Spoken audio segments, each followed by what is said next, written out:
ये बनाना house tissue culture केले का बगीचा है।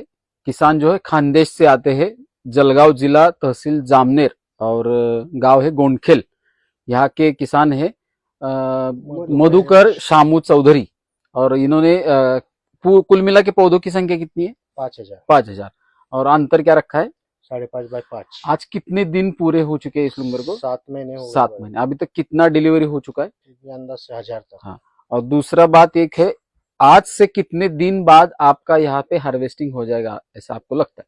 यहाँ से पकड़ लो आप 2.5 महीने 3 महीने में हो जाएंगे। हाँ, मतलब कुल मिला के 10 से 10.5 महीने में आपका बगीचा मार्केट में जाएगा। बस 10 से 10.5 महीने में।